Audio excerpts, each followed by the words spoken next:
Nikola Jokic might be the best offensive player that we've ever seen. If that sounds extreme to you, just wait a few minutes. For instance, Jokic is shooting 68% on his two-point shots. Wilt Chamberlain is the only other player to do that and average 20 points a game. Jokic actually leads the league in mid-range shooting this season, clocking in at a comical 61%. He's only second in the league in scoring efficiency on his drives, with a meager 74% true shooting. But all of that is insignificant compared to his passing.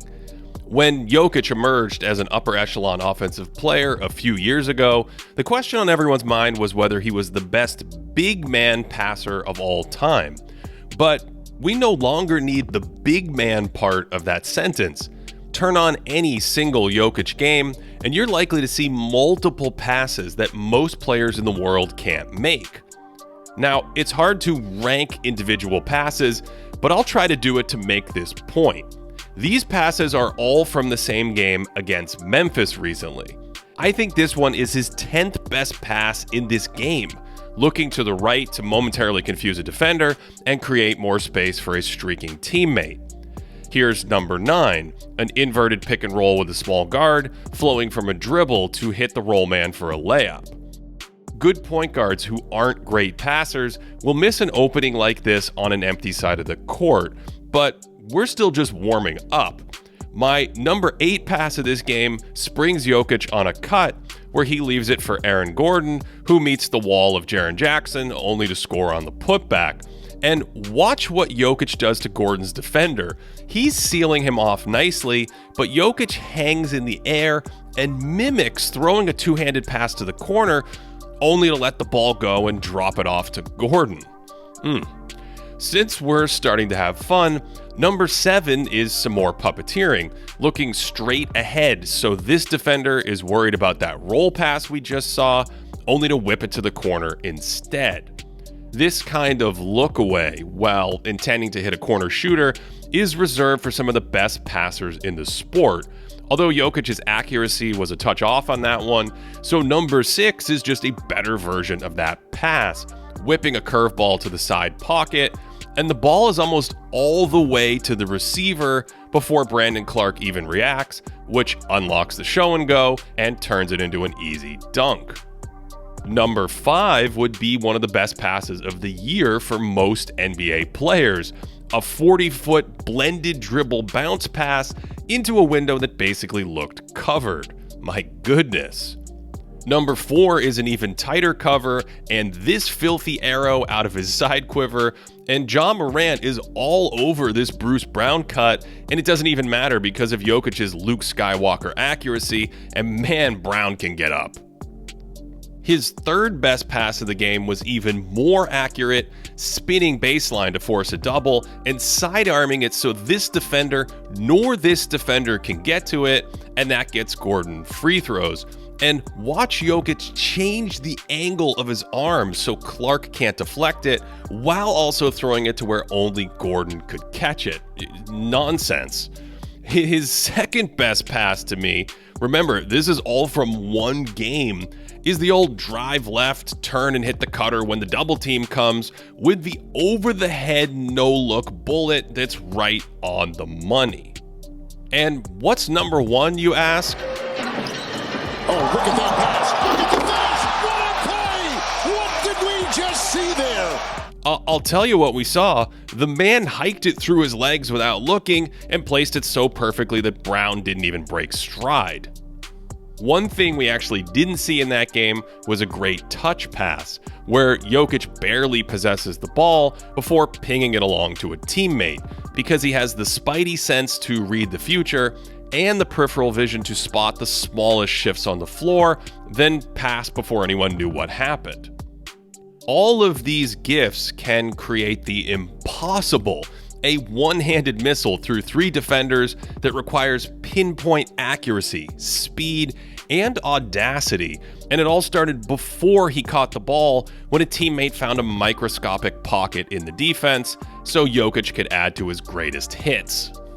A few years ago, when discussing LeBron James, one of the best passers in NBA history himself, I laid out some key tools for mastering passing.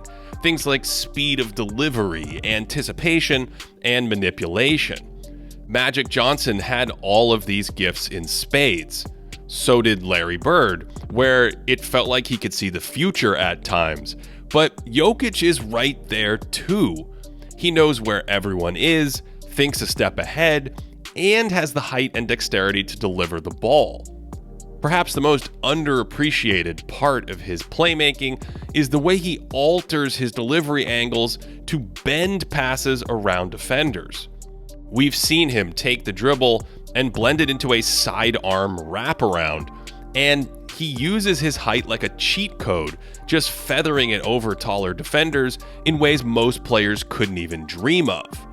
His hand-eye coordination is so absurd that he can alter his delivery mid-pass, going under and around a defender because they threw up their hands. On this one, he audibles against two defenders and slips it sideways to a cutting Brown, and he's an expert at disguising his passes, turning a left-handed dribble on the fast break into the pass itself.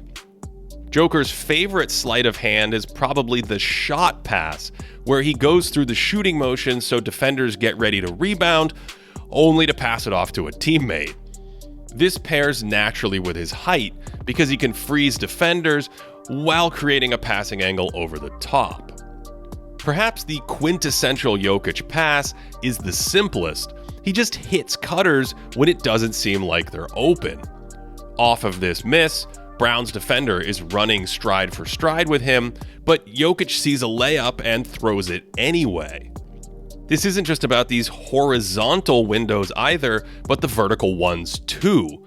The Pelicans have this play defended perfectly, at least in theory. Jokic knows Zion Williamson is helping toward him, which leaves a 5'9" defender to slide down and cover Gordon, so Joker throws it to where only Aaron can catch it. This vertical passing dimension is something older generations couldn't really access, since lobs weren't really a part of a more congested game back then. This makes cross-generational comparisons somewhat tricky because the passing chances in each era were a little different, and comparing passers is hard anyway because it's difficult to know when scoring stops and when passing starts, since great players use the threat of their scoring to create new passing chances. Steve Nash might be the best example of this in NBA history, carving out passes from thin air by dribbling around in traffic. Nash's constant probing and absurdly quick trigger might have made him the most voluminous great passer ever, slinging so many absurd completions every game that it was almost taken for granted. If Nash is a dark horse contender for the GOAT passer, Magic probably holds the unofficial title for most fans. He picked teams apart in transition with his pace and flair, but he was also deadly in the half court, using speed and creativity to puncture defenses. Bird might have been the most valuable outlet passer of all time, and the best passer ever on the move, two pretty big cards to hold in this showdown. And even someone like Jason Kidd uncorked madness on a regular basis. But Jokic is right there with all of them. He makes just about every type of pass in the book, and he moves defenders around with his head positioning and the mere glance of an eye. No player in the league right now has a higher on-court offensive rating than Joker. Denver scores an incredible 125 points per 100 with him out there, but their offensive rating drops to just 104 when he's on the bench, which is 270th out of 271 qualifying players, largely because his passing creates that much value for his team. An incredible 57% of Jokic's assists this year have gone for layups, whereas Tyrese Halliburton, the league leader in assists per game, sees just 39% of his dimes end at the rim.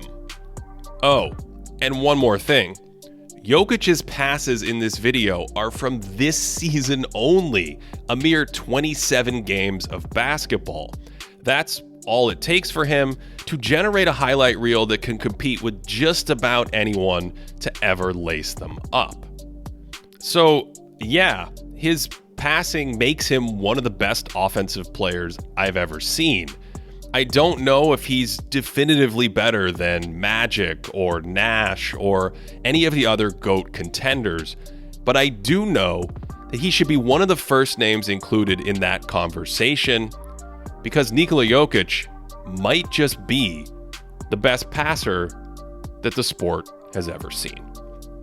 If you're interested in the stats like the one in this video, check out patreon.com/thinkingbasketball. Our deluxe members can compare the best passers, scorers, plus-minus leaders, team half-court offenses, and more, updating every day. Patreon.com/thinkingbasketball. Let me know your favorite passers down below and where you think Jokic racks up. And as always, I do hope that you are having a great day.